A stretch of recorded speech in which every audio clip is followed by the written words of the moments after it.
G'day guys, welcome back to True Footy for Just the Tips 2025 edition. Sorry we're a week late. In the end, it probably would have been pointless to do a video for two games. And frankly, I'm a little bit glad I didn't because I got both my tips wrong last week. I tipped Sydney against my better judgment there. Obviously with the outs that Sydney have and a lot of the hype around Hawthorn, I don't know why I tipped Sydney. In the end, Hawthorn too good. And then I backed in the Pies. I really thought they'd start the season well, and I have recorded my ladder prediction, which should be out on the channel at the moment, where I really talked up Collingwood, but I hadn't seen their opening round performance. You shouldn't change your ladder prediction based on one round, but gee whiz, that one really got me thinking. So, 0 from 2, bit of a rough start. I hope everyone did. Well, I don't know if I hope everyone did better. We do, of course, have a tipping competition, the link for which you can find in the description of this video. I'm also part of a work tipping competition that was quite embarrassing to get 0 from 2 in the opening round. So normally I announce the winners, but anyone who got 2 correct tips won the round because there was no margin. Anyway, let's crack into round 1. This is where the rest of us who don't go for the 4 teams that played last week will see our teams play for the first time this year. And it is naturally going to be a hard round to tip, but we're going to get back into Squiggle and we're going to get straight into round 1. Hey guys, just a quick note to let you know this video is brought to you in a paid partnership with BetterHelp. One thing I think that is quite foundational to someone's happiness is the quality of their relationships, whether they be romantic relationships or just relationships with the close people in our lives. The thing about relationships is that they can be complicated and they can be quite emotional, and you can find yourself asking yourself tough questions. Some of these questions might be like, why do I feel so anxious every time they don't text back? Or why do I tend to gravitate towards, toxic people? Why do I panic when someone gets too close to me? Relationships are not easy, and trust me, you are not alone. I think often the worst thing you can do if you're in a situation like this is continually ask yourself these tough questions into the void and not getting any clarity on them. So this is where the partner of this video, BetterHelp, comes into the mix, because they can help you match with a therapist that can help answer some of these questions. Rather than being trapped in this endless loop of asking these questions and not getting any clarity, you can talk through these relationship issues with a trained therapist who's trained to listen and help you. If you want to find out more, go to betterhelp.com/truefooty or click the link in the description below. It's as simple as filling out a quick questionnaire to assess your specific needs. And if you don't find the right therapist at first, you can switch to a different one at no additional cost. So like I said, if you're interested, click the link in the description below or go to betterhelp.com/truefooty. By doing so, you'd also get 10% off your first month with BetterHelp. Thanks guys, let's get back to the video. All right, here we go. Richmond versus Carlton, the classic opening game of the season. Not really the opening game of the season anymore, but it kind of feels like it is because it's the round 1, and this is traditionally the first game we're used to seeing. However, normally it feels like one of these teams is good while the other one is shite, and now these days Richmond is the team that everyone is expecting to win the wooden spoon, and Carlton, well, you'd have to think they're a good finals chance at the very least, and some are expecting them to do even better than that. I'm not sure where I sit yet. I think I had them 9th in my ladder prediction. I think there was a lot of variability to Carlton, but strictly with respect to this game, I know Carlton are missing a few players, but I cannot possibly tip Richmond. That would be an extremely brave call to start the year, and I'm not willing to do that now. Richmond do have 3 debutants. I saw Armstrong, Lawler, and Luke Traynor as well. For those doing fantasy, those are good options. So it'll be interesting to see how some of their new recruits go. But honestly, I'm expecting this to be a one-sided affair, and I think Carlton should win. Richmond could have put up a decent fight. These games are usually kind of electric, even if it ends up being one-sided. I'm going to say Carlton win by 40 points. Then we've got a grudge match between Hawthorn and Essendon, and this one was also the round 1 fixture last year, if I'm not mistaken, and I think Essendon won. I seem to remember following that after a huge night in England, getting home and chucking that game on. Of course, the tide would turn across the year. Hawthorn would end up by far the better side out of these two teams, and we've had one look at Hawthorn, right? And we know that they haven't, completely disintegrated at this point because they played quite well in opening round with a 3-goal win over Sydney. So with their off-season recruits, it's a pretty good start of the season from Hawthorn to beat the grand finalists at their home deck. Essendon, we haven't had a look at. Naturally, we saw them in the preseason. They looked pretty good against Geelong, but we should know better by now than to take too much out of preseason games. So I think the clear favourite here is Hawthorn. I'm not saying Essendon has no chance of pulling an upset, but given that we've seen one glimpse of Hawthorn so far and things looked relatively on par with what we saw last year, I think this is a safe bet. Hawthorn should win this by, let's call it 28 points. Now, there's a few doozies in round one, and this is certainly one of them. Geelong versus Fremantle at GMHBA. Now, I've backed in both teams to finish top 4 in my ladder prediction, so I'm going to assume that this is probably going to be a good game between two sides that naturally we haven't seen yet in 2025. I am pretty strong on the Cats this year. Again, more gut feel than anything. Obviously, I don't know what's going to happen, but they're pretty reliably good, right? Most years. And last year, very close to making it to the grand final, but it took a superhuman effort by the Brisbane Lions to come back and win that. So with the addition of Bailey Smith, I just think Geelong is too professional an outfit, I suppose, to bet against. That being said, I do think Fremantle will be a big improver this year with where their list position is at, their talent spread across the field, their demographics. And there's also the big variable here where Fremantle's pretty good at GMHBA and have beaten Geelong there twice in the last few years and as recently as last year off the top of my head. So with that in mind, I think Fremantle has to be considered a good chance at this ground, even if I think Geelong is going to be the better team this year. So that's what gives me some angst about this. I think I'm going to tip the home side in the Cats. They did go deep in September, and sometimes that can cause a slow start to the following year. But at the moment, we have no idea if they're going to pull up well in round one. So I think Geelong will edge them at home. Geelong did beat them in Perth last year, but again, with Fremantle's ability to win here, I'm a little bit nervous about it. Let's just say I reckon this will be probably the game of the round between the Cats and Freo, and Geelong will win by 9 points. It's funny that I say that the last game was a game of the round, but now we've got the grand final replay between the Sydney Swans and the Brisbane Lions. Why is it not necessarily game of the round? Well, obviously it could be, and I still think both of these sides will feature in September, so it will be a good game. But I suppose it's partly because the grand final was very one-sided at the MCG, with the Lions winning by 10 goals in the end. And Sydney, look, they were a little bit lacklustre in opening round against Hawthorn, but we don't want to put too much stock into that. I still think they will play finals in 2025. So they're obviously a good chance to knock off the Lions. And again, they've got some injury concerns of their own. And I really shouldn't have tipped them last week with that in mind. To be fair, they did make a good game of that. In that third quarter, obviously, there was a bit of a surge. They got within a goal and they didn't disgrace themselves by any stretch. So they're obviously a chance to win this game. Brisbane started the year quite poorly last year. I can't remember what they were. Were they 0-4 or something? I didn't double check that. But they certainly had a slow start to the year and won the flag from 5th. So is there a chance that Brisbane isn't in tip-top shape by round one of this year? I think there's a good chance of that. I still think I'm going to tip the Brisbane Lions, though. Again, it's a little bit hard to make a prediction based on how fit and, conditioned you expect a team you haven't seen play yet is going to be. I would throw that out there as a variable here.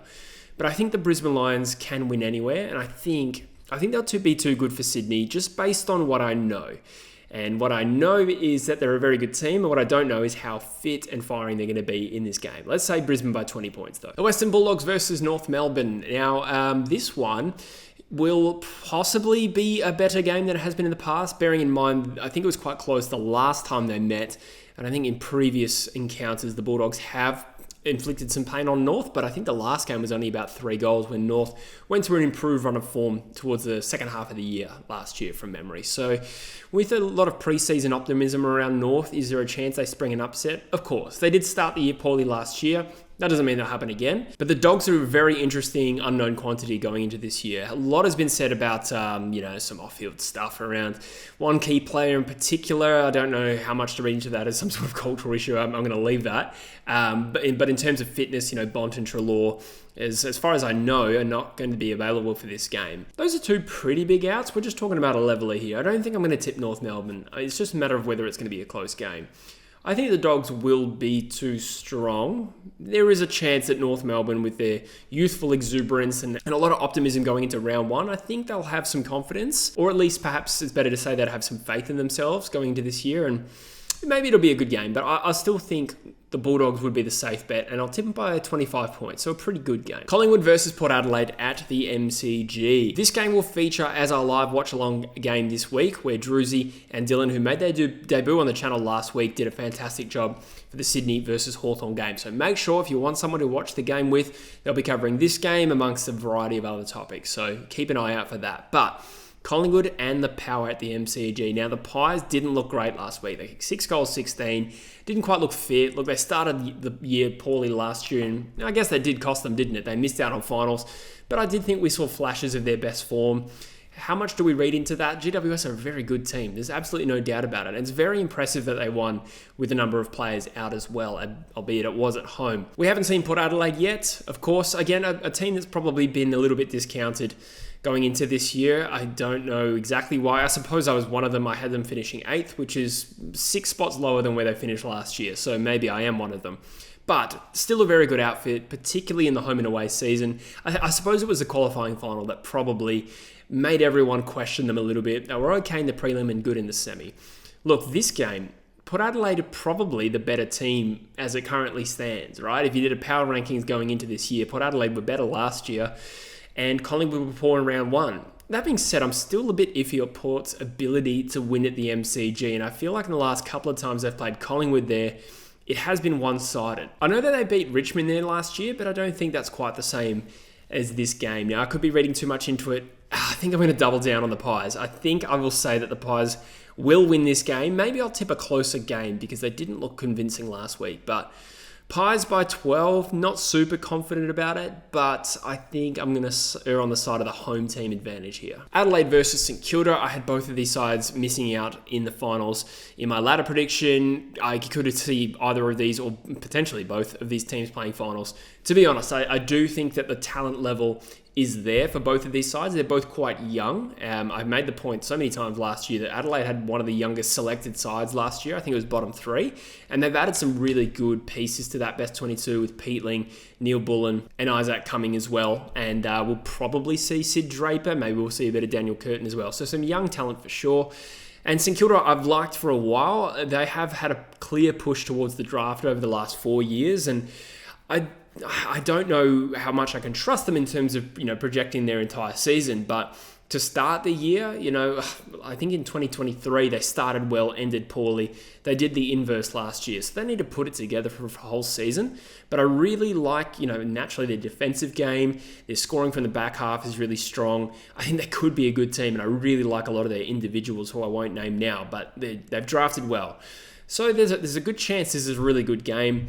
Adelaide, though, at their best, are very hard to beat at the Adelaide Oval. And I seem to remember in 2023, which is 2 years ago, I know, but I remember St Kilda playing well, and then they went to play the Crows at Adelaide Oval and they got pants. So I think the home ground advantage here, Adelaide have plenty of reason to be the favourite. I will say 19 points in a good game. Melbourne and the Giants at the MCG. Again, this is not simple just because I don't really know what to expect of Melbourne. I did have them bottom 4 in my ladder prediction. Not confident about that. We are going to see Gorn, Petrarca and Oliver, as I understand it, will be playing in round 1 against the Giants. So with that sort of talent level, it's very hard to discount them entirely. But they are coming up against a really strong side here. We know that they're really good. They were disappointing in the finals last year, no doubt, with a straight sets exit. But on paper, really strong. One of the most talented lists, play a great brand of footy. And at their best, they're really, really good, as we've seen. And they can hurt you a number of different ways. Really dynamic forward line, great runners. Lost Perryman, lost Cumming. I think they'll be okay, to be honest. And we saw them already once this year, and they were really good, I thought, against Collingwood. So with that all being said, I don't think the Giants hold too many fears at the MCG. With Melbourne being such an unknown quantity, I think I'm going to go with the side that I think is going to be very strong this year. And I will say that the Giants win by 22 points, but I wouldn't discount Melbourne. And finally, the West Coast Eagles host the Gold Coast Suns. And this will be my first AFL game in general in 2 years that I've attended. And I haven't attended an Eagles win since 2021, and I'm a member. So hopefully, we buck the trend here. But let's talk about this game. Now, West Coast is obviously going to be a rebuilding side this year, and I had them in my bottom 2 in my ladder prediction with a bit of hope that they could probably slightly better that. They've made some good additions, no doubt, and I think there's been a clear push in the way West Coast are going to play. New coach, new style, and I think West Coast have drafted to that style even before McWalter came around. So, look, there's some potential there for some exciting footy, and I do think a home game for West Coast in round 1, I think we're going to get a spirited effort. Now, the Gold Coast Suns are much more talented as it currently stands. There's no doubt about that. But that doesn't mean they're not gettable in this game. I think of the last time these two sides met, West Coast beat them at Optus Stadium on a it was a Friday night actually. That ended up being a really good game. We know that Gold Coast were patchy away from home last year and really good at home. Is there a chance that this is the year that they click and they can win away from home? Well, this is a great opportunity playing the Eagles in Perth. Absolutely, they could win. They're much stronger on paper. I do think West Coast are a sneaky chance in front of a home crowd to start the year. I think there will be a spirited effort. Maybe that's just blind faith. However, I think I'm going to tip the Gold Coast Suns. I think they're too good on paper. I know football's not played on paper, and I do think West Coast have a chance, but I think I'm not brave enough to tip the Suns to lose. I think their midfield is far too good compared to West Coast, which is a massive deficiency, and there's no Elliot Yeo as well, which is a very important factor here. I will predict that West Coast play well and push Gold Coast deep, but I think instead of ending up in front like it was in the last time they met, I think the Gold Coast Suns will prevail by 10 points in an unexpectedly good game. Maybe I'm just sort of projecting what happened last time, but it's round one. I don't think West Coast will be terrible and pathetic, but I suppose that's a chance. Let's say it's a good game. Gold Coast by 10. Alright, so usually at the end of these videos, we have a look at the ladder to see the significance of it, and I think it's too early, especially when you have GWS and Hawthorn playing an extra game. So not too much to read into that, but let me know in the comments, guys. What would you do differently with your footy tipping this week? I'm sure we'll all have different thoughts. There's a number of games there. It's actually a pretty good round one, to be honest. There's a number of games there that I'm really iffy about. Grand final replay, that would be great to see. Geelong versus Fremantle, I think, will be game of the round. And dare I say it, I think West Coast versus Gold Coast could be a good game. It might not be the highest standard of game, but the last time they met, it was a good game. So I'm excited. Footy's back. It's been far too long. It feels like a lifetime ago the last time I did a Just the Tips. It would have been September last year, and I was living in a whole different country back then. So let me know in the comments, guys. What are your thoughts for this round? And make sure you're part of the footy tipping competition. Good to be back, and I'll see you in the next one. Cheers.